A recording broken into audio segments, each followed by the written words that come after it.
Yeah, it's Okay. on now. Okay. What are we doing with 14 cameras sitting around? Well, I had a nervous breakdown about 5 minutes ago. It was a very quiet nervous breakdown, which just involved a lot of taking my jacket off, tousling my hair, saying, wow, wow.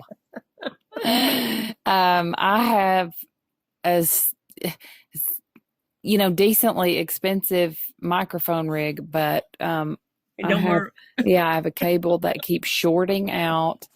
And so I tried her computer that she doesn't know how to work. She insisted that her 73-year-old ass needed a new computer, even though she gets on the phone and goes like this to the extreme. It's like to infinity and beyond every time she scrolls. But yet she's still... You've got a friend in me. You got a friend in me. Oh, yeah. Okay. All right. No matter what you say. But that's what is going on with this system. So this, even though you got a microphone in that, you're going to use this one to do something else. And then you're going to try to, is it going to look like a Chinese movie? Everything that we'll be talking and everything, they'll be off sync. Okay. Yeah. All right. So you know what's coming at you. You probably already see this now if you're watching it. Yeah. Okay. Yeah. All right. I don't care. They certainly see it if they're watching it. So that's kind of how. Hello, hello, Captain J. What is that thing? This is Master Control. Ground control. Oh, yes. Major Tom. Yeah, ground control, Major Tom. Okay, what are we doing here today? Let's just take a deep breath here. Take it in, push it out. Take it in, push it out. I don't know why my breasts look so big, but anyhow. That's what happens when we gain weight. It goes all over. It goes all over. Well, hallelujah, I'm alive. This is true. Are you pregnant? You got something you need to tell us? No. Are you sure?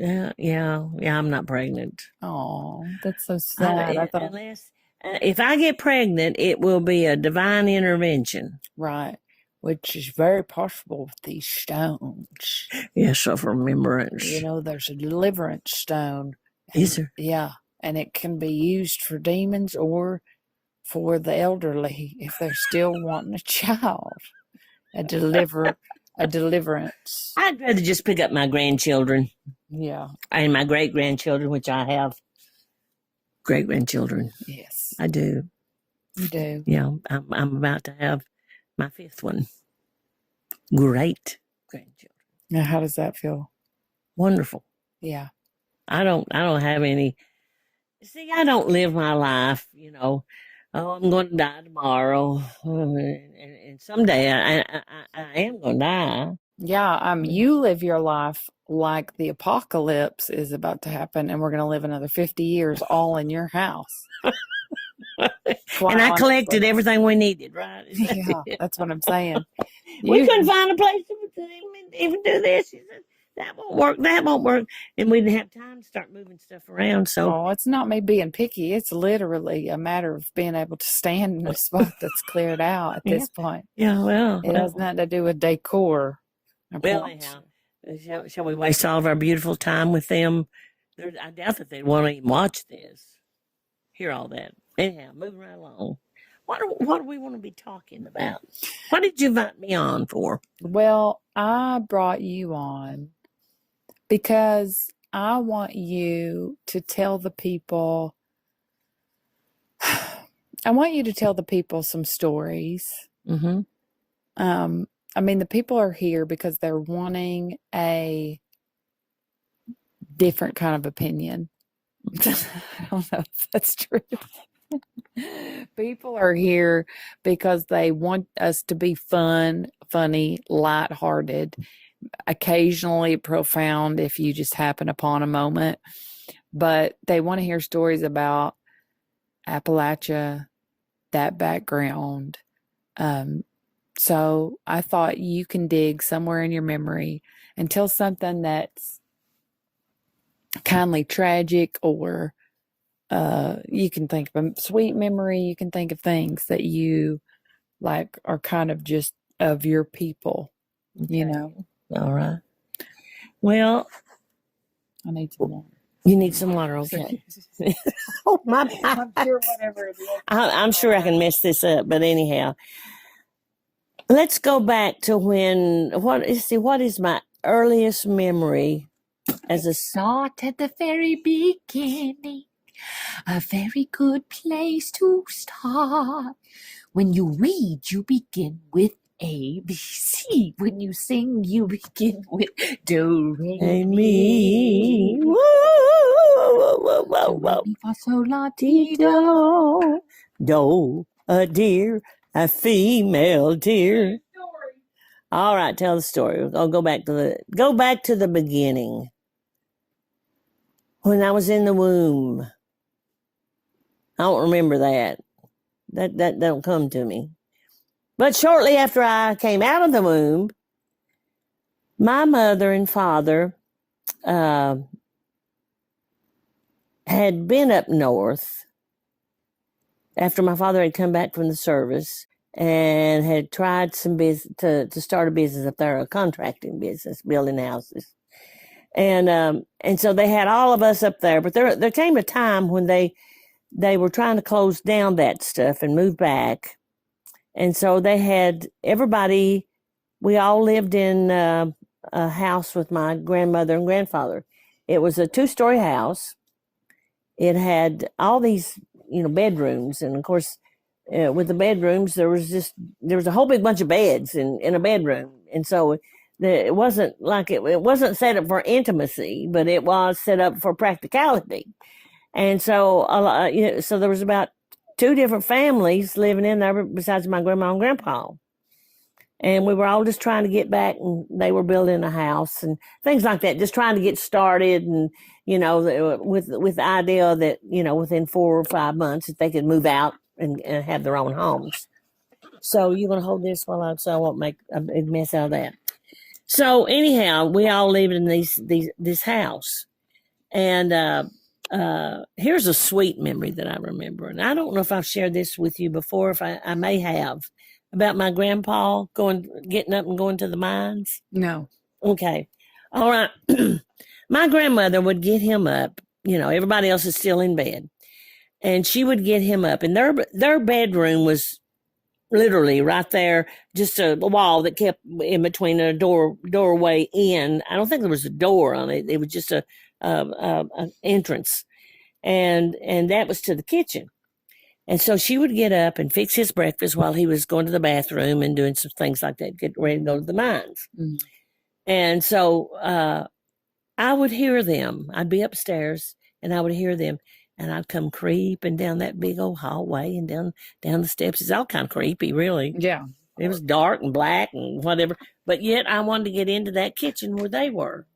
Those 2 people that were up. So I'd go down there, and my grandfather would sit down to eat his breakfast, and Grandma would proceed to go about making his lunch. And so he would let me sit in his lap, and I would sit there in his lap, and I would, kind of drift off, that kind of thing, like I do now. I'm come back around to that now. I'll be talking to somebody, and I'm out. Yeah. And so it was so sweet. He'd give me a bite of whatever he was eating on and that kind of thing. And he'd just pet my little lap. And he didn't care that I went to sleep. And he didn't care to hold me. And Grandma just kept doing what she was doing and whatever. And then the time came for him to get up. And the men would pull up in a car and they blowed the horn for him. And he'd have to walk out and get gone. Yeah. And so when he would do that, and after he would leave, he'd kiss me and he'd kiss her, get his lunch pail, and out the door he would go.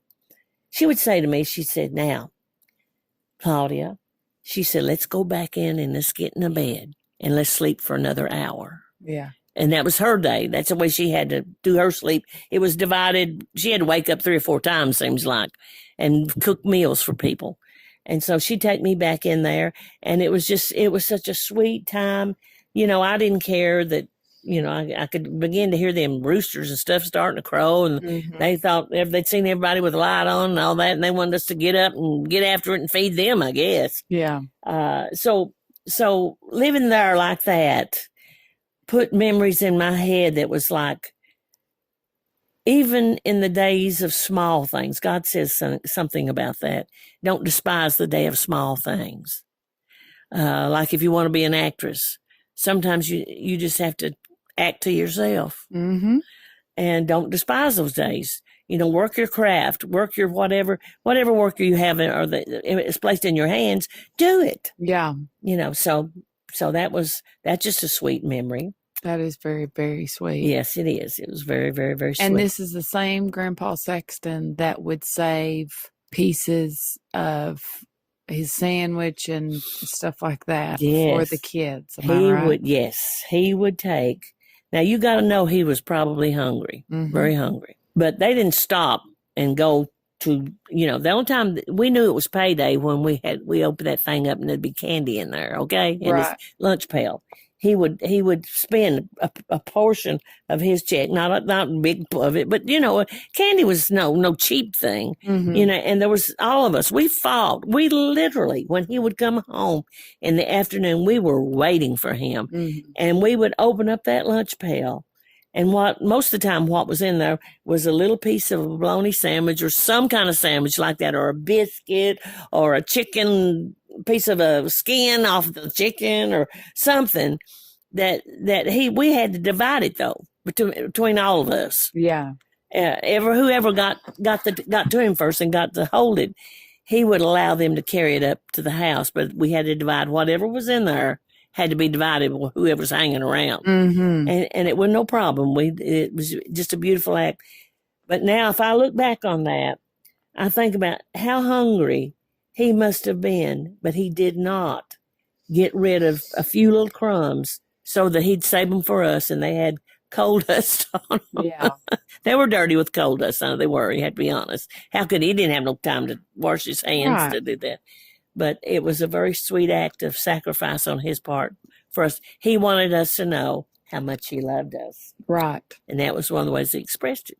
Yeah. But, buddy, when they had that candy, that was a big day on payday. That was always payday. We knew that he got paid that day. So how many of the kids would there be? I mean, I know you had many cousins, but it doesn't mean that they all hung around. Well, there'd be at least, there was the three of us. There was Roy, Danny, and there was Ronnie and myself. And some of the others were too little. They weren't invested in that little game playing with us. Another brother or two of Roy Danny's would sometimes be there, and there might be another one or two that show up. Most of the time there was three, and then there might be as many as 6 or 7. Yeah. So it's a lot of kids. A lot of kids. Do you remember anything like? I hear all kinds of stories. I've heard lots of funny stories about my grandma Sexton being like the consummate mountain woman. She looked like it there at the end. If I can find it in time to post this, I'll flash a picture of the way she looked young versus the way she looked old. She looked like a woman that bit chickens' heads off. You're talking about the circus. This looks like a circus woman. But do you I've heard stories like she had a filthy mouth where she'd say "son of a bitch" and person. That's her favorite. Well, she'd be driving a car. Yeah. And grandma would be driving a car. Excuse me. And she would be it's so funny. She would be driving in the middle of the road, and she'd be blowing the horn on it, and she'd be saying, "Get out of the road, you SOB," unless she used the word, And she would take her half of the road, but it'd be in the middle of the road. Junk like that. Yeah. You didn't want to see grandma coming at you in her car. Right. Like a fat mountain version of Cruella DeVille. Oh, I mean, she was a big, heavy set woman. Right. I'm big, but buddy, she was big. you respected her bigness. Right. She was larger than life. Yeah, Quite she was literally. larger than life, and but she had a very generous heart. she she became a school teacher and then even a principal after she had been in her late 50s. And she was the type of woman, she was always looking for ways to help people. Some of these kids, because she had a heart for these mountain children, because they were hungry and they didn't have no program for feeding these kids. It was a big thing when the government started doing that, but I don't know if they still do that or not. When you say you're talking about the government has programs to do what? Feed children? Well, to feed them in the morning, they'll give them breakfast and stuff like that. I think that's still a huge incentive around these parts. Like around here, I think but there may be schools that there's kids that probably don't get something to eat too, and they don't know it. And, and they don't get anything. They're considered middle class, but, you don't know. They may be being abused and they won't feed them, Oh. Well, why do you think she had a heart? I mean, like, what was her background? I don't even really know. Do you know much about her parents? Well, they were really kind of cruel people. Her mom and dad? Yeah, her mom and dad really were. They were kind of, it's sort of like my four no more. Mm. And they had accumulated the money and they'd accumulated this and that. And I don't know where my grandmother, there was something, she broke away. Now, her mom and dad gave her some land to build her house on too, but she had to take care of them. They were the ones living close. Mm. And I would say that that the other children, they lived, one had a bank and stuff like that. Well, my grandma and grandpa never had no bank, so they didn't have that kind of money. So, where'd that money come from, that startup? Right. But my grandma and grandpa stayed right there and took care of them till they died. Yeah. So, but they got that became theirs, that land around that farm, right. That's what they got. Well, who's Emily? We've got a relative named Emily. She's written a song about her and all that jazz. Well, but, Emily is she related this goes into my grandfather, not my grandmother. That my grandfather married my grandmother, Eb married you don't say. Cloney. Her name was Cloney and his name was Eb. Uh-huh. Eb. So that Emily was his mother. Now she had her mother had died. There was, I think, maybe 3 of those children or something. And may have been more than that. And anyhow, the mother had died. Well, the father remarried and had some more children, okay? But he would loan a mule out to them. My grandfather would have to farm. And his little feet would bleed, from stepping on the rocks. They'd cut his feet and things.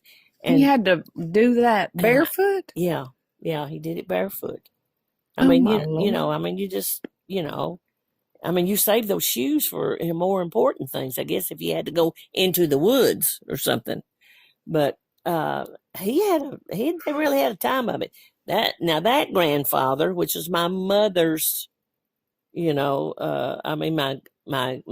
grandfather, I'm getting them all mixed up. Who am I talking about, Lord? How do I get out of this mess? Do you remember the first time you got up and sang in church? I have a faint memory of it, because Irene Chitwood was the ones that sang with my mom and dad. You were about 5 or 6. I was 6 years old. And when she would come to practice at my mom and dad's house, they had a little singing group, okay? Mm-hmm. And she said that she was dating this man named Jack, and they were about to get married, and she knew that she'd have to leave because he's a preacher, and they wanted to do their own thing, and that only made sense. And that she didn't know how to tell mom and dad that she's going to have to leave. But before she got to that point, I just admired her. I thought she was the most beautiful thing in the world, and had a beautiful voice, and played the piano, and I just, I'm just enamored by her. Yeah. And so she would let me sit beside of her on the piano, and she just encouraged me to sing whatever she was singing. And so they went to sing at a church one night, and there was a really big crowd there, and she lost her voice. And she said, Claudia, I looked at you and I motioned for you to come up. She said, you come up there and you just sit down on that little piano bench with me, and you started singing like she had always had been singing. Mm-hmm. And she said that opened the door so that she could, they realized that they had somebody else that could sing the lead. And I was only, like I said, 5 or 6. Yeah. And so that's how that started. I started singing. And do I remember that particular night? Seems like there's a memory in there, but I'm not really sure about. Sometimes I think it's one church here that I did it and it wasn't, and one over here, no, that wasn't it. And then finally I'll remember where it was. It really was. But that's how I got started singing with my family. Yeah. And like back then they didn't have mics. I mean, that's one of the reasons why you developed your style of kind of like that Brenda Lee, larger than life, learning to sing from your diaphragm and project. Yeah. Is because that's where you really learned is singing in churches without a microphone. Yeah. Yeah. That's how I began, Now I have tried to develop my style over, I've learned more about the head voice and stuff like that, because I can do patriotic music, and that's kind of hard. Yeah. And you really have to use a head voice, and that's a lot of people don't realize how hard it is to sing that stuff. Mm-hmm. And when they're written in such high keys, and people want to play it in high keys, and I don't particularly like, doing a head voice, but I do it. I can do it, and so, anyways. That is how I got, developed my voice. Yeah. And I haven't been as visual about it as visual or vigil. Visual. I haven't been as visual about it in the last few years because of my own personal sickness and stuff. But I'm your own personal sickness. Me. But you lose things as you get older, and you lose, not volume wise. I've got that. Yes, I project. I know how to project, but I don't have. You've got a much more beautiful, soft voice. And then you can do the other two. Not really. I can't really do the other one. The other I have to fake, really, I think. Maybe fake it good, though. You're crashing. I can feel you going down. Wake up. We've had a long day. Where have we been, Sissy? You don't remember, do you? That's what you asked. Yeah, where'd we go? It's so funny. Where'd we go? We went, drink of water while she tells you. Where have we been? We went to Birmingham. We've been gone 15 hours. It took 5.5 hours to drive there, 5.5 hours back, and however many hours of piddling around. And picked up a 4-wheeler. Yeah. That Dad wanted the motor out of. Yeah. You got a good price on it. And you have to know my husband will go that far, and some of these people that's watching it, they'll do the same thing, Well, perhaps. Your brother wouldn't do that. This is a sort of I would gather that it is sort of a gnarly bunch that's here, probably. What is the story about the brothers that you're going to write about? These are brothers that were in a duel. Am I correct about that? They were cousins. They were cousins, but they were like brothers. I'll say that for the song hasn't been written yet. But the story, me and Judy Lyman, Judy's like me, she's a memory keeper. And we're historical. What happens when the memory keeper's losing their memory? Well, I guess you shoot them. I don't know, honey. I don't know what you do with them.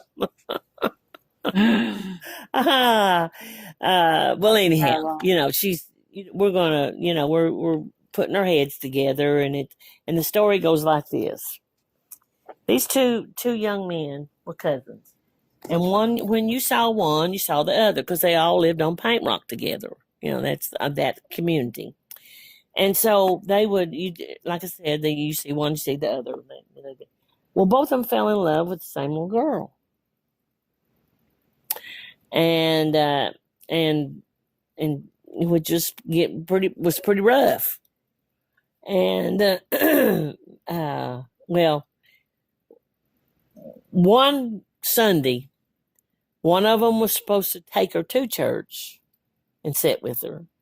And then the other one was supposed to escort her home and spend a little time with her. It's kind of one of them stories. Well, they broke that day up? Huh? They broke the day up and we're going to be satisfied like that? Well, I'll take her there. Yeah, that was the plan. That was the game plan. I can't, honey. I'm just telling the story. I ain't trying to change it or whatever. It's just the way it was. Well, anyhow, she went with the one. Like I said, but after church was over, this other feller, we call him an instigator. And he told that one, he said, "You mean you're going to let that other fella take your girl away from you and take her home?" And then the feud began. They walked outside, and the one that had got to bring her to church and was being, put away while she was going to go home with this other one. Well, long story short, they ended up in a shooting match. And I'm not going to go into all that, a whole lot of that. But anyhow, all I know is when it was over with, that both of them were carried back into the church, and there they died. They killed each other. I mean, they mortally wounded each other, and then they died inside the church. But here's something strange that happened. That girl that was two-timing is what she was doing, and she knew better than that, and created that jealousy spirit in these boys, and they loved each other. And they had even slept in the same bed that night before. They would spend the night together, these two boys. I mean, they really did love each other, but that jealousy, but it's just like the Bible says, it's cruel as the grave.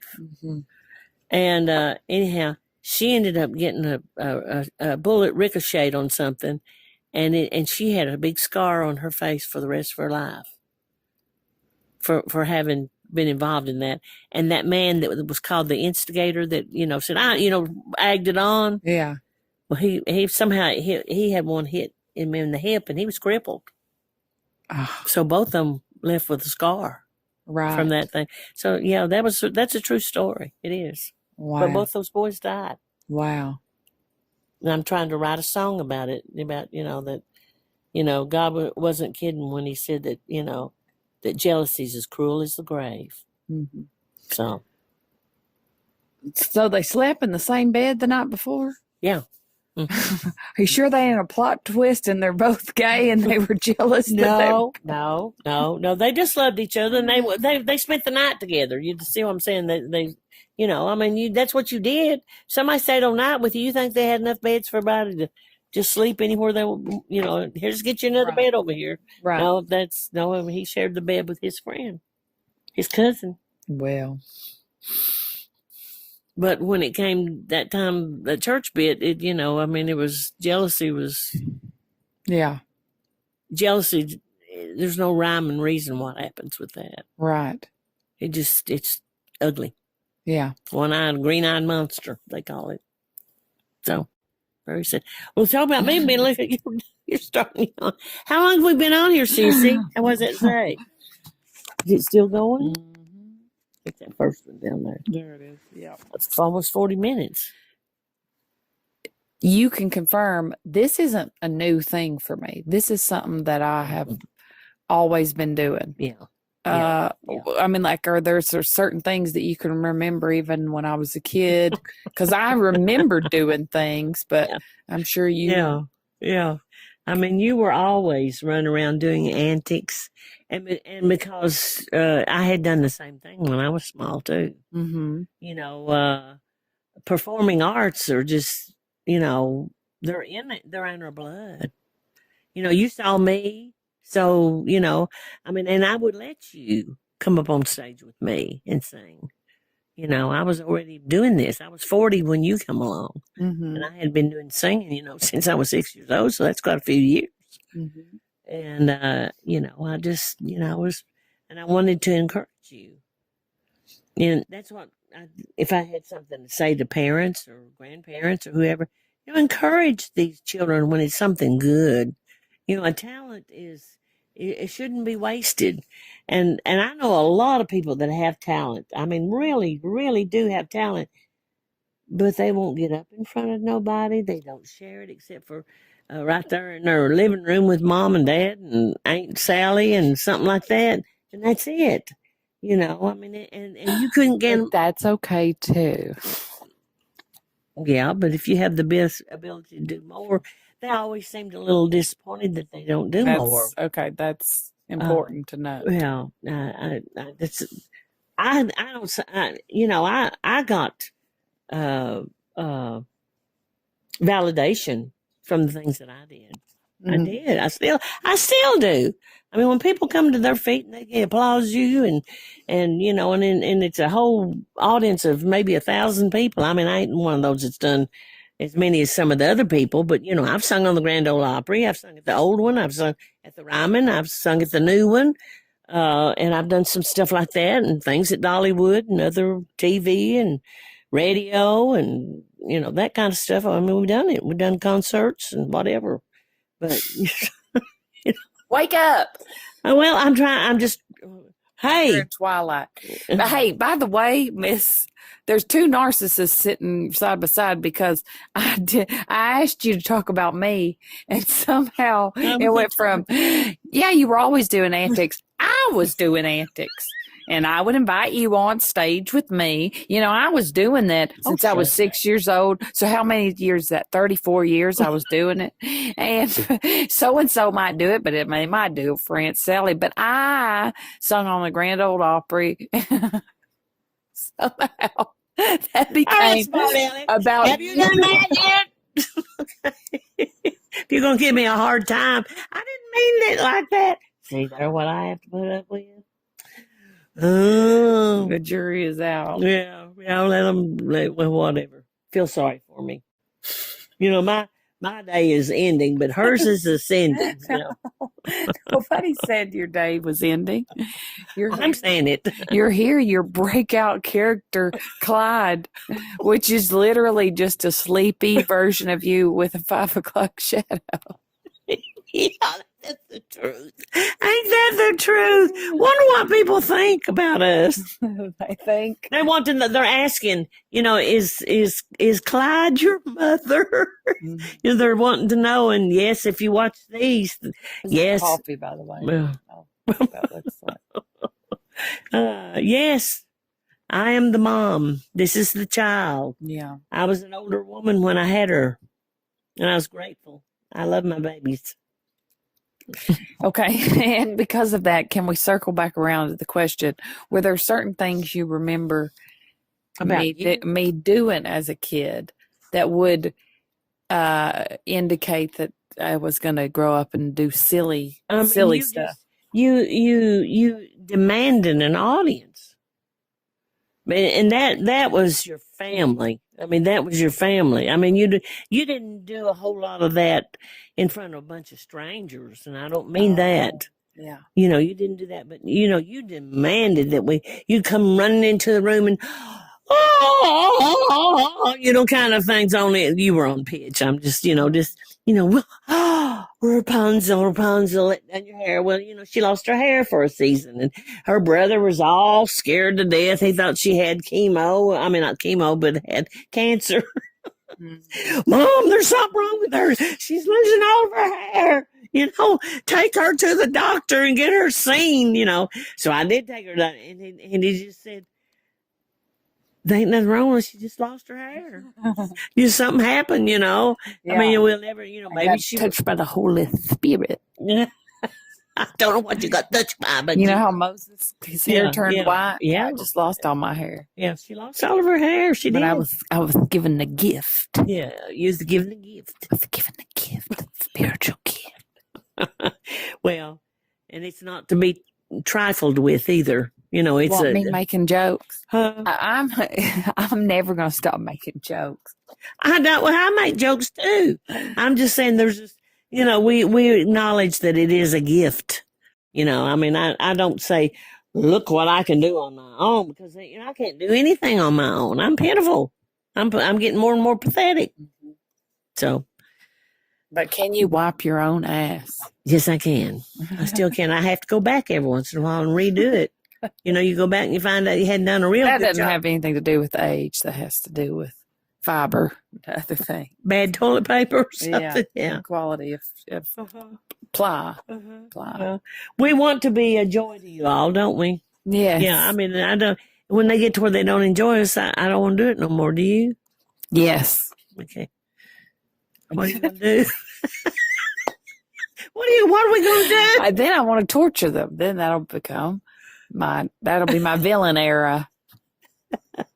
Everybody's got to have a villain era. I guess so. Yeah. Yeah. Hey, listen, ring that support thing. How do you do that support thing for your Patreon? Yeah. www.patreon.com/Andi Marie. That's www.patreon.com/Andi Marie. You can join for as little as $1 a month. You won't get shit at that level. But you help. But every little bit helps. But you can get stuff for $5. You can get the most for $10 a month. And also it helps me not have to go back to cleaning toilets. With the shit cans. Yeah. Yeah. We don't want to have to do that no more. Do that again, because it's symbolic, and I start going into my existential realm where I'm like, yeah, this is really all I was meant for, isn't it? To have my hand elbow deep in somebody else's piss and shit. You're very talented.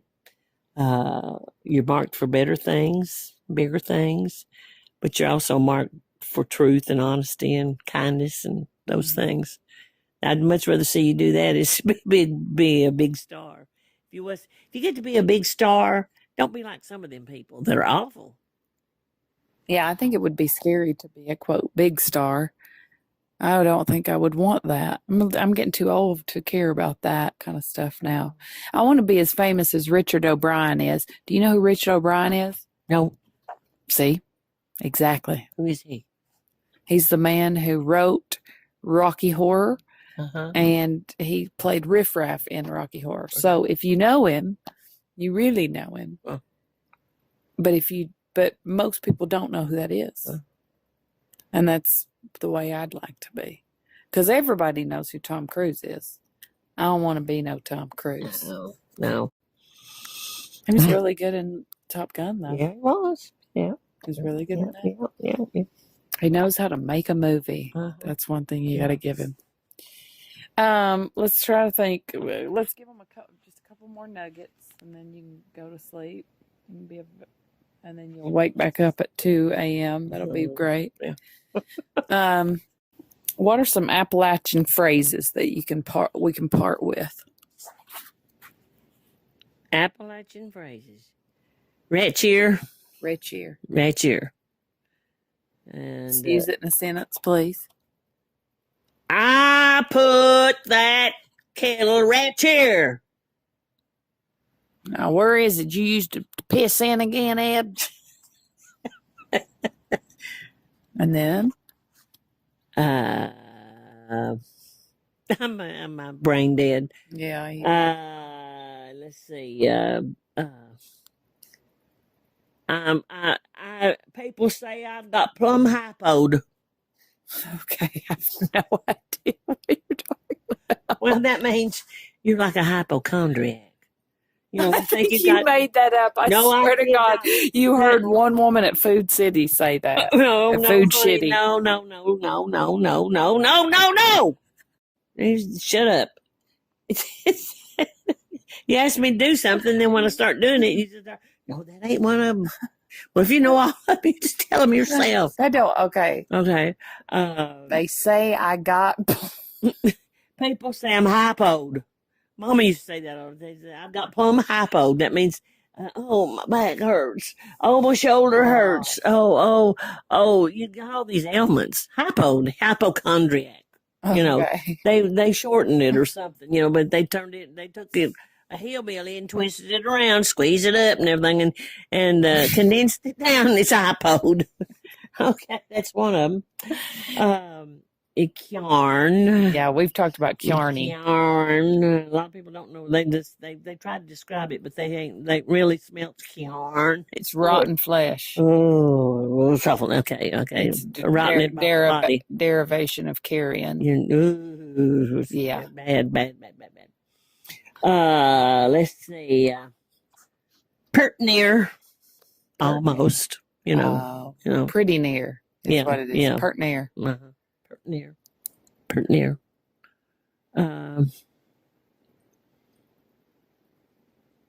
There's a whole big bunch of them. Lord have mercy. Why am I going so dumb? Help me. You know them too. Tell me something. If you was an Appalachian Muppet, what would you be? If I was an Appalachian Muppet, what would I be? I'd be my mother. Orthona. I'd have a big fat nose. Be a pretty good sized woman. Have these little distinct goozlers down here instead of goblins things. My beauty has flown away.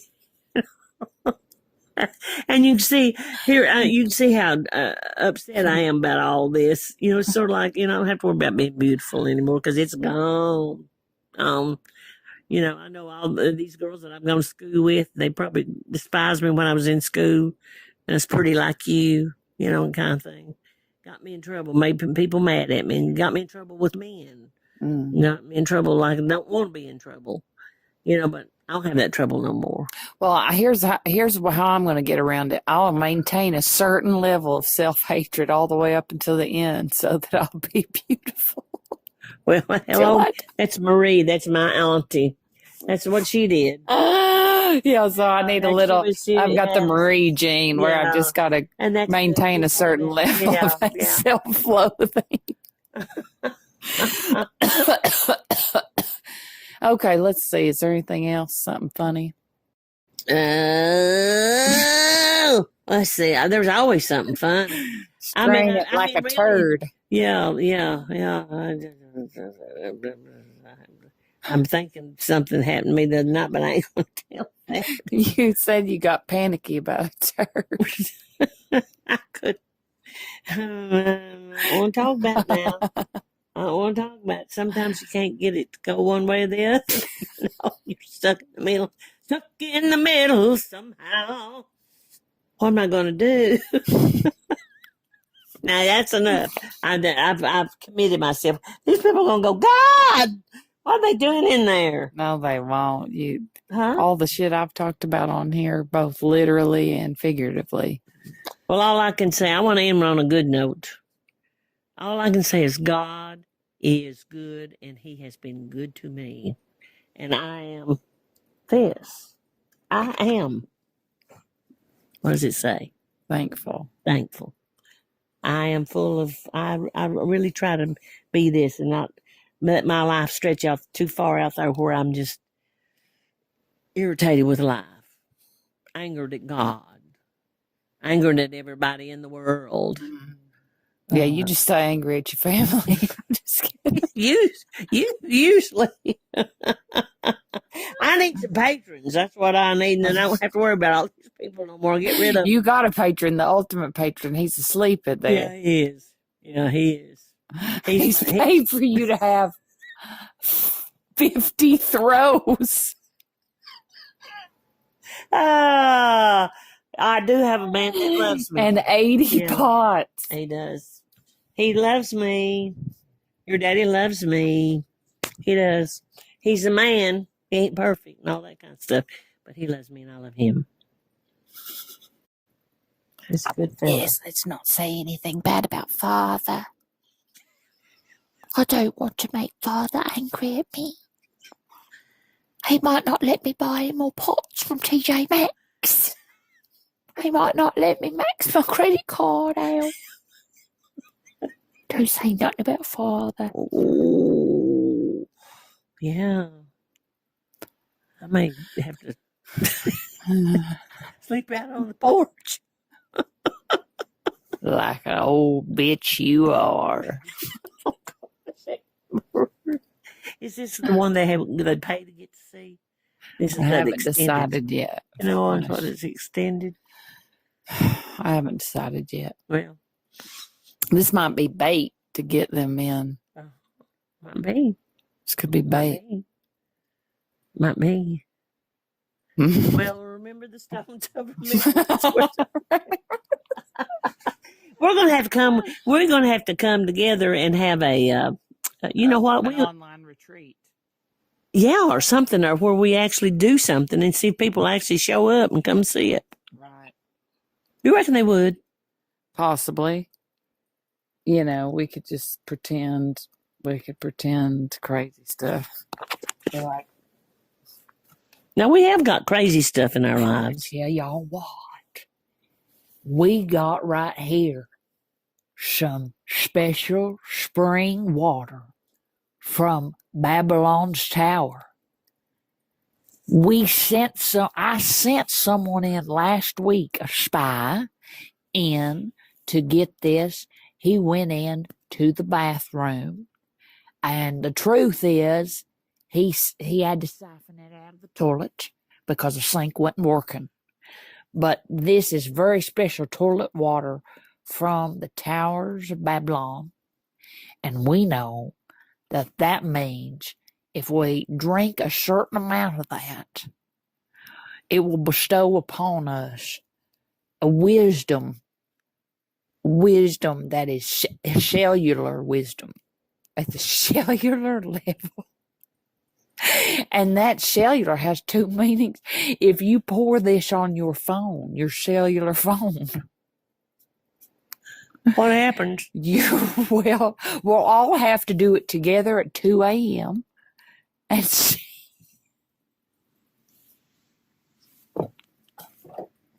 Oh, Andi Marie. Hey, we're getting silly now. It's 11:41. No wonder we're getting silly. Goodness. No, This is crazy. This is crazy. Well, this is the first time you've been awake at this time for a good cause. For a good cause. Yeah, the rest of it's just you putting up pasta or something. Moving things from one box to another. I hate you. I hate you. I hate you. Or working on a scab that you've got for 3 hours. I have to be careful about my scabs now. I'm telling you. She's talking about my wounds. Oh, forgive me. It's so much more biblical and poetic to call it a wound. Oh, how long have we been on here? An hour and 30 minutes. I think we've said enough foolishness. You know, tell them again what is your, and I say it slow so they can write it down. www.patreon.com/Andi Marie. And how do you spell Andi? ANDIMARIE. Yes, see, that's important because it could get it wrong. Too many E's. Appreciate you. We do. We appreciate you. Go for it and be blessed.